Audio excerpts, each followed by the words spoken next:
What's up, everybody? Welcome to my channel. I am DJ, aka Token Black Guy, here for the first time. Hit that like button, subscribe button. So I watched the series premiere of Ahsoka. Really enjoyed it. To me, it feels like Star Wars. Has a lot of good lightsaber battles. As for getting the recaps of Rebels, have a better understanding. But as always with these shows, me being a newer Star Wars fan, there's probably some things I missed. So we're here with New Rockstars again for the Easter eggs and breakdown video. So let's get with Mr. Eric Voss and find out what we missed. Here we go. Eric Voss, and this is a breakdown of Star Wars Ahsoka Episode 1, Master and Apprentice. Yet another Star Wars moment that makes Qui-Gon Jinn wish he was born just a few years later for medical technology to heal stab wounds. Right. Loving this series so far. It's doing some interesting stuff. I like the vibe of the series. I got some theories, folks. Got that laser on my forehead. Will come to this channel tomorrow, and me and Tommy's Wookiee Leaks discussion of episodes 1 and 2 are over on the Break Room channel. Please subscribe to that channel. And the SAG-AFTRA has informed us that entertainment journalists like New Rockstars are allowed to cover movies and TV shows like this during the strike, but we support these unions in getting a fair deal from the AMPT.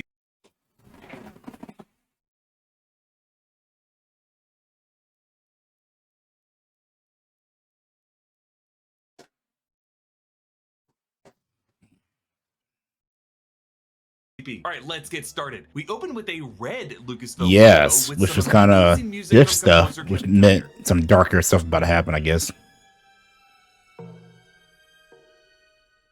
Kiner composed all the music for Clone Wars and Rebels, but often what you heard on those shows were just leitmotifs to John Williams' Star Wars themes. But in some rare moments, especially in the later years, Kiner's true talent really came out.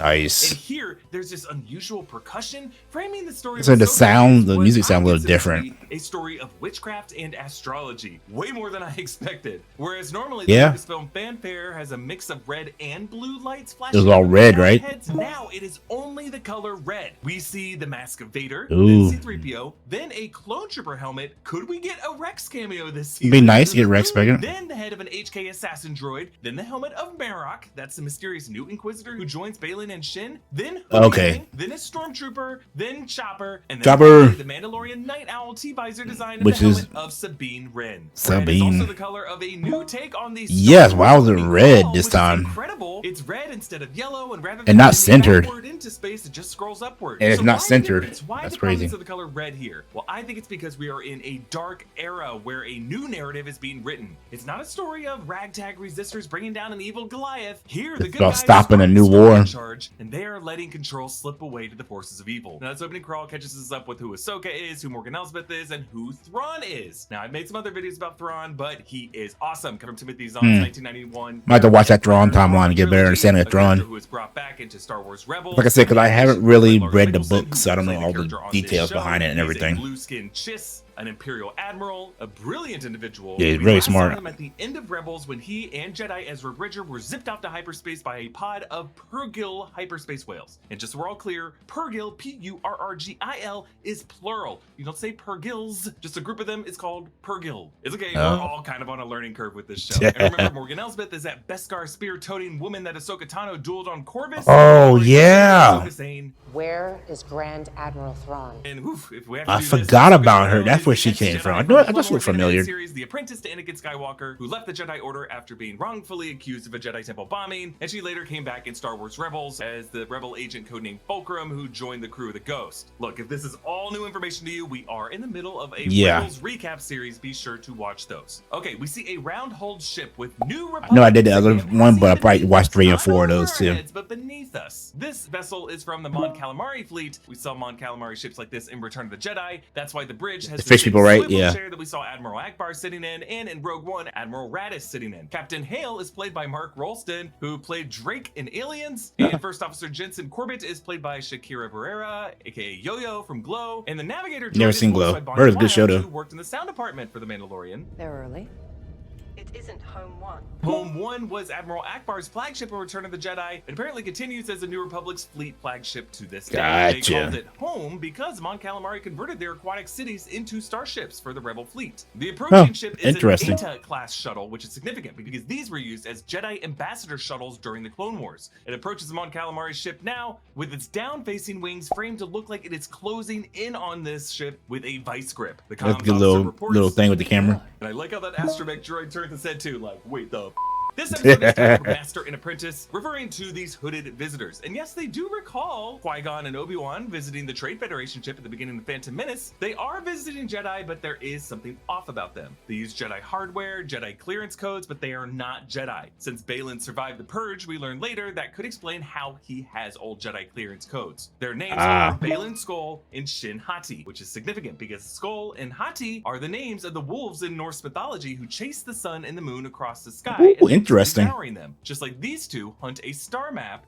lined with loath wolves to chart their course across the stars. Interesting. We point out the significance of wolf imagery because I think these names were chosen by design. Baylan is played by the late Ray Stevenson. He passed away earlier this year. Yeah, he did die. I forgot about that. So yeah. good on this show. That's He why is this really episode good. ends with That's why I said Ray. I wonder why he said that. Jedi, who based on his age would have been a contemporary with Anakin Skywalker. His Why did he die for him? Has a Padawan braid, telling us that despite them not being Jedi, he does train her in the Jedi tradition. They carry lightsabers, not the color red, but orange. Orange. It's a subtle distinction, but it is intentional. Dave Filoni chose this to indicate that they aren't Sith who carry red blades. They are But not good. As Shin slashes through these New Republic officers, in the foreground you see one poor officer fumbling for that blaster in his holster. These Too late. New Republic officers just were not expecting to fight. In the background of this hangar, you can see New Republic X-Wings and A-Wings, and they're painted blue, perhaps indicating that the Blue Squadron is back in commission since the Battle of Scarif. Baylan Interesting.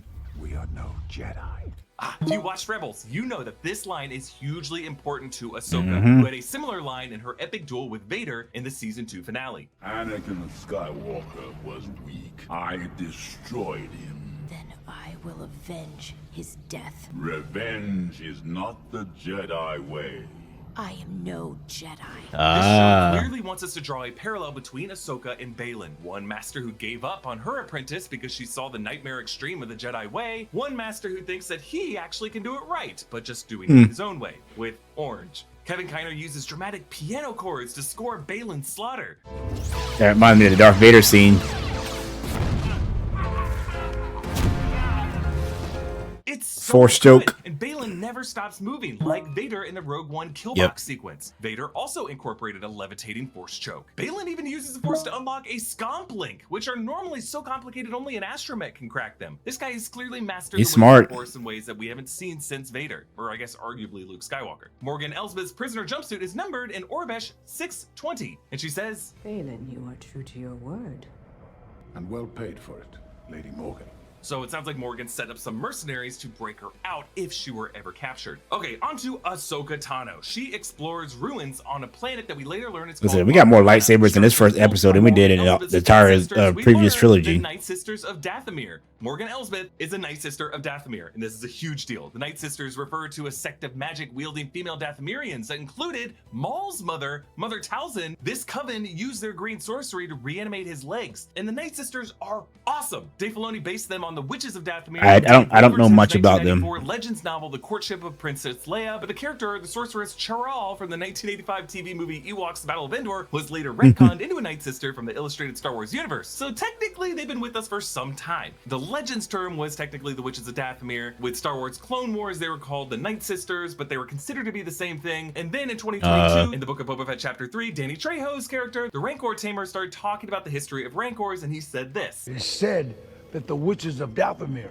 even rode them through the forest and fens. So making Morgan Elsbeth a Night Sister reframes her character from a samurai-inspired warrior and military leader that just supports Thrawn into more of a mystic figure who practices a different kind of sorcery than the Jedi or the Sith use. One might argue an older form of magic, which is very interesting for this show. It's going beyond the Jedi and Sith legend. These Arcana structures were built by ancient Night Sisters and 3 giant figures with bare feet aligned with the 3 inside the temple, and they are all dressed in the same kind of hooded garb that we saw Mother Talzin wearing. These ruins, you'll notice, are covered in these black sands, which at first I thought might be volcanic soil, but the way it ignites later makes me think it's kind of a black powder, maybe powdered rhydonium. The whole place was clearly rigged Yeah, it to blew blow up. and It keep blew the up secrets quick. from being found. And you'll notice the sphere she finds is buried in the same material. The Night Sisters plan for perhaps this Kinda remind me of never Fifth Element a being little found. bit. Alternatively, this substance might be the ashes of Malachor, which we see on Malachor in the Rebel Season 2 finale. They are made of the burnt and pulverized bones of the Jedi and Sith who fought there and wiped themselves out. These ashes are inhaled by Sith to imbue this Sith with the dark essence trapped within the remains. Yeah, it's really messed up, but it is awesome. Again,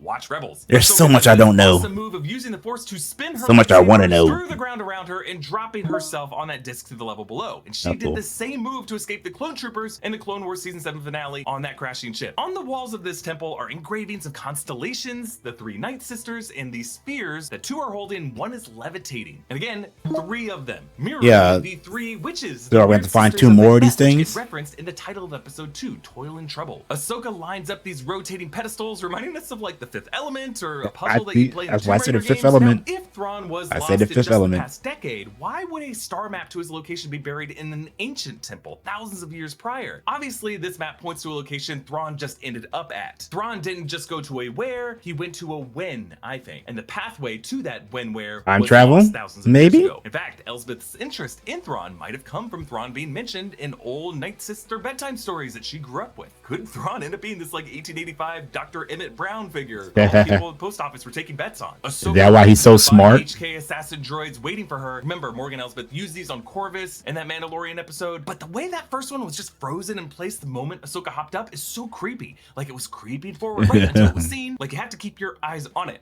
Or Like the ghosts from thing from Mario Brothers. Thermal detonators in their chests, just like they did on Corvus, and Ahsoka has to run for it and catches up with her T6 shuttle. I still don't think she'll make it in time on that. The Mark IV architect droid from the Jedi ship, the Crucible, who appeared in Clone Wars as the professor who taught young Jedi about lightsabers and kyber crystals. I love that Ahsoka somehow tracked him down all these years after the Purge. He's voiced by David Tennant, so forgive me if I at times refer to him as Doctor Who. Yeah, I'm about to say Doctor Who, right? We want to say I love the detail of the atmospheric moisture on the cockpit canopy. I didn't even notice It always that. feels That's so pretty real. cool. Ahsoka reminds Hu The Yang that detail in this Jedi show was Order really does not good. exist anymore, and Hu The special Yang effects were asked her really how good. She got Elsbeth to confess the location of this map. Let's just say I didn't follow standard Jedi protocol. Yikes! Sounds like Ahsoka might have tortured it out of Elsbeth, perhaps using that Force torture that Kylo Ren uses in The Force Awakens. They get this call. Fulcrum, this is Home 1. Do you copy? Over. Their call sign is Fulcrum, which was Ahsoka's rebel codename during Rebels. On their Yep. approach to Home 1, they passed 3 X-Wings, which I'm just gonna assume are the ones piloted by Trapper Wolf, Jib Dodger, and Sash Kidder, because the cameo trio of Dave Filoni, Rick Famuyiwa, and Deborah Chow always shows up in these titles. Ahsoka's T6 soars past Home 1, matching the framing of Lando piloting the Falcon past Home 1 in the Battle of Endor and Return of the Jedi. Inside this hangar, Ahsoka is greeted by General Hera Syndulla, the Twi'lek captain of the Ghost and Rebels, here played by Mary Elizabeth Winstead. She wears like a Mary Phoenix Elizabeth. Squadron patch on her sleeve, as in Rebel Season 2, the Ghost crew joined the Phoenix Squadron. I ain't gonna lie, there was one scene in episode 2 I was like, dang, Hera, looking good, looking a little thick. Hu Yang turns to look in shock at the teal navigation protocol. I mean, droid those that orange she pants are hunted both and solved popping. destroyed in the opening scene. And as we'll see in episode 2, Hu Yang shares 3PO's sense of mortality. They meet in one of the Mon Calamari council rooms that we saw Mon Mothma giving a briefing in Return of the Jedi, with the same circular benches. Ahsoka tells Hera that the map contains the location of Thrawn, whom Hera thought died in the Battle of Lothal, but Ahsoka said it was never confirmed. If Thrawn survived, does that mean Ezra? Yes, they are recapping the finale of Rebels when both Ezra and Thrawn disappeared with the Purgle. Up until I'm this really point, saying this is like basically a straight Thrawn continuing was of dead. Rebels, This like Mon Calamari season officer 5, basically.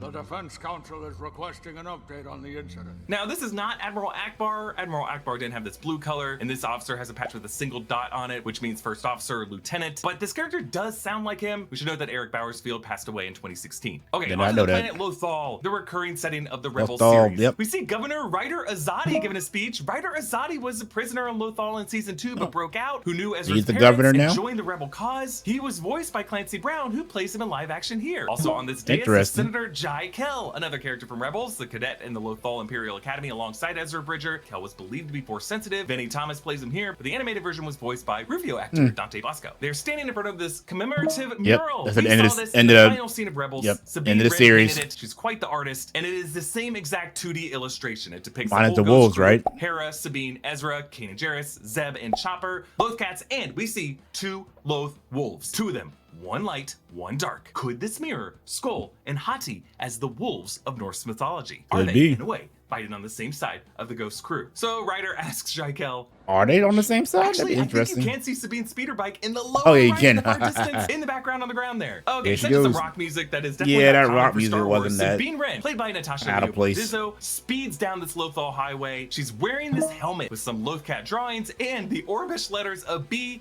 AE, and B, or babe. She also That's has stupid. a Phoenix Squadron patch on her jacket, though later in her box in her home, there is another Phoenix Squadron patch, which I wonder might be Ezra's. Meanwhile, the Orbesh on the traffic That would make overhangs reads sense. caution, and then later, Sector 7, Sabine is chased by 2 E-Wings. Now, previously, these only showed up in Legends literature, first introduced Yeah, I in the really Dark need Empire to comic. read They were known as more escort of the shuttles literature and introduced during the Thrawn's comics and the campaign to books. rebuild the So fallen empire. if you Sabine got any seems to have a suggestions of familiar comic books relationship with this or pilot, books and I notice should his call read, sign let me is know. Spectre 2-1. So Spectre was how the crew of the Ghost numbered themselves. Sabine was Spectre 5, Kanan Oh, Jarrus yeah. was Spectre 1, Harris Syndulla was Spectre 2, Chopper Spectre 3, Zeb was Spectre 4, Ezra was Spectre 6, and then later on, Hera and Kanan's son, Jason, was Spectre 7. So it seems like they've continued that tradition with all the Lothal pilots. The astromech droid that shorts out is actually based on the vintage R2-D2 toy from Kenner with the teardrop indents for the red and the blue eyepieces. Really fun Easter egg Interesting. there. Sabine lives in a communication tower that looks like Ezra's roost. Lothal Net Comm Tower E272. Seems like she's just moved into the home that he started the series looks in. like it. On the walls, she's painted several stormtrooper helmets that have been X'd out. You can also see some drawings of Lothcats, Loth Wolves, Chopper, and some stacked stones. It might be a nod to her Jedi training of having to stack stones, like Yoda did with Luke on Dagobah. And we learn that she is kept as a pet. Oh, My favorite Dagobah. character in the series, this spotted Lothcat, which looks like a mix of VFX in the wide shots, but in close-ups, a practical puppet, which is similar to the mix Oh, of yeah. VFX and puppetry that brought Grogu to life. Just like Grogu, I want one of these things. Lothcats, a reminder, are native to Lothal. We actually saw one in live action growling at Grogu in The Mandalorian.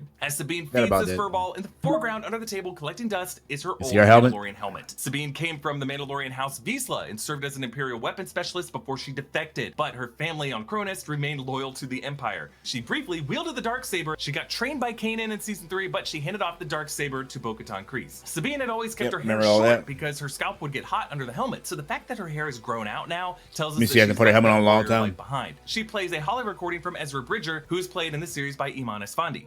Sorry for disappearing on you. As a Jedi, sometimes you have to make the decision no one else can. We're not really family, but you're like a sister to me. I know your fight isn't over, and now I won't be there to help you.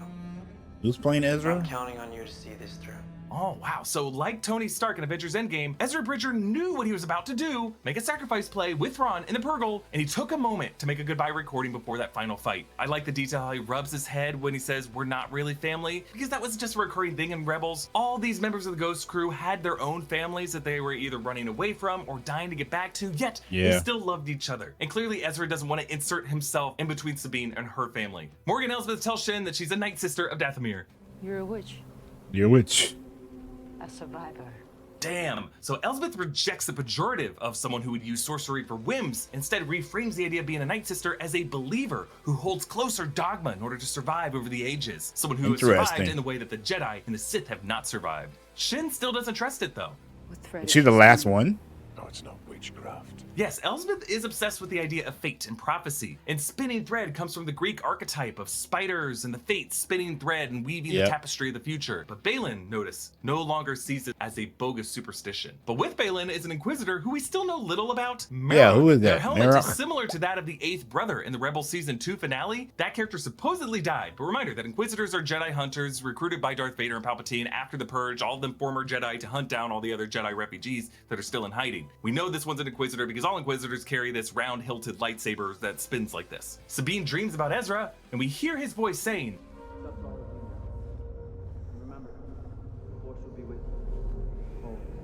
and if you look closely in the corner of this room behind her are some stormtrooper helmets, including a few scout trooper helmets. They kind of look like the one Zeb stole for Ezra from that scout trooper who jumped on board the Ghost. Kid, what's your helmet? Sorry. They also wore some scout trooper helmets when they first went into the Jedi Temple on Lothal. There's just a lot of different instances that they would have these from. This Yeah. shot of Sabine looking out from the comms tower at the 2 X-Wings and Ahsoka's The T6 visual of mirrors the show was so opening good. shot of Ezra in Rebels, Season 1, Episode 1, when he looked out at the Star Destroyer that arrived to Lothal. Writer Azadi scolds Sabine. We're missed, Sabine. Everyone was there. Not everyone. Yes, Sabine skipped the Ezra. ceremony because it didn't feel right without Ezra there. Kevin Kiner doesn't sample John Williams' themes exactly, but he does include some riffs that evoke it, like he does here. Also, the score of this is really different than the rest of the Star Wars stuff. Sabine re-enters the T6, and Kevin Kiner includes some sweet flute and clarinet and bell chimes, which really is just some classic John Williams tones that you hear in movies like E.T. Her bunk includes drawings of more Lothcats and Chopper, some stacked stones, and some TIE fighters. Rebels ended with Ahsoka rejoining Sabine to go off in search of Ezra Bridger, but now it's implied that Ahsoka taught Sabine in the Jedi ways, and that it didn't go too well. You Oh. make things easy for me, Master. There is nothing easy about being a Jedi. Yeah, True. Ahsoka knows this quite well. All her Jedi relationships ended in tragedy. So Sabine steals a map and gets tracked by Shin's probe droid, reminding us of Maul tracking Qui-Gon and Phantom Yes. Menace. Meanwhile, She's Hera basically tells the Darth Ahsoka, Maul of this right now. Master found you difficult at times. Anakin never got to finish my training. Before the end of the Clone Wars, I walked away from him and the Jedi. The framing of this shot with Hera's projection behind Ahsoka's shoulder mirrors the framing of Ahsoka in the Lothal Jedi Temple in Rebels Season 2, Episode 18, when Anakin's ghostly form appeared over that same shoulder and turned into Vader, and finally here she began to come to terms with the fact that her parting ways with the Anakin was followed almost immediately by Anakin's fall to the dark side, and that is guilt she carries with her to this day. Sabine inspects the map sphere and deduces that the three witch statues align with this three-pronged symbol, realizing that the map's key is contained within it, and uses this Rubik's Cube twist-in of its different faces to realign it and activate it. So again, significance of the number 3. 3 witches, 3 faces. 3 is the witch's number. It's also the number of the Divine Trinity in the Star Wars mythology of the Father, the Daughter, and the Son of Mortis. With this map decoded, it projects around the sphere the galaxy they are currently in with a path to another galaxy. Episode 2 explores this path to Peridia a bit more, and I'll get more into it in tomorrow's breakdown. But just to tease my theory, I think this map was built by the Rakatan invaders, an ancient civilization far predating the Jedi and the Sith, something explored in Knights of the Old Republic with Star No Maps, idea about game, that. And the path of the Purgle Way could over lead my back head through with time this. to the Rakatans. I would roll my eyes at this theory, but the Lucasfilm team inserted a Rakatan Easter egg in Andor. Andor, of all things. They want us to think about the Rakatan invaders. Sabine gets attacked by these HK droids. They steal the map. They blast her shit. She runs into Shin Hati, and she ignites the green lightsaber of Ezra Bridger. Sabine even starts patiently, standing at the ready position, just as Ezra taught her to do with the Darksaber, but Shin is more patient. She lets Sabine charge first. Big mistake, Sabine. Notice how Sabine uses these desperate overhead chopping motions, leaving herself vulnerable, and she tries to rush to the end of the fight with just one power blow. I mean, to be fair to Sabine, this is the first time she's picked up a lightsaber in years. Yeah, and she's not Shin, trained. we just saw at the beginning of this episode, got a whole warm-up round of New Republic officers with clumsy trigger fingers. And throughout this fight, notice how Shin fights Sabine closer and closer and closer to the ground until she stabs her through the side. I guess missing vital organs, because even after the stab, Sabine continues That's what slashing, everybody's talking which I guess about. is the show's way of saying, she's okay, she'll bounce back. But either way, this apprentice lost the battle of apprentices, because on the good side, the master and apprentice are still separate, and they're facing a master and apprentice who have had a lot more time together trusting each other. So I love these closing credits. They show golden lines on a star map. This is the path to Peridia that gets talked about in episode 2. It's passing through constellations and words in an ancient language. They pass a Loth wolf and a ring of Purgle hyperspace whales. And notice how all the different lines beam back to one destination. This is likely where Thrawn is and where Ezra is. Remember, the Loth wolves and rebels led Ezra into the world between worlds. That is a realm between points in time. It's the closest Star Wars has ever gotten to time travel. Yes, it's crazy, but based off of these first 2 episodes, it seems like we might be going there. The Purgle could operate on a bridge that takes us through hyperspace, through time, and the reason this path leads to Thrawn seemingly in one destination, it's not because Thrawn just hasn't ever gotten up from his chair wherever he is. It's because that destination doesn't lead to a place, it leads to a when. More on this. Yeah, they're probably stuck there. Episode 2. As always, thank you, Mr. Eric Ross, for a good breakdown. Like I said, there's so much about this that's like I don't know about, but I'm learning about as I go. So I'm definitely here for this. I thought the first episode was very good. I've already watched episode 2, so we'll do the breakdown for that episode next. Keep an eye out for that. But I'm really enjoying the show. Love the visual, love the Star Wars, the lightsaber battles and everything. And like I said, I've watched most of Rebels, so I'm gonna continue to watch as I'm watching the show to get more. And like I said, any like lore, like what's a good place to start with, like the books and stuff like that to learn more about Star Wars. I said I like Star Wars. I'm more of a newer fan of Star Wars. Probably about the past 2 or 3 years, I really got into it. So there's a lot I really don't know about, like little details and other characters and like past characters. So I'm kind of like a surface level, but I want to dig deeper into the lore of Star Wars. So, but yeah, let me know what you guys think if you learn stuff from this breakdown. But until then, I'll keep watching Ahsoka, and we'll do these breakdowns every week. Next time, guys, I'll see you when I see you. Peace.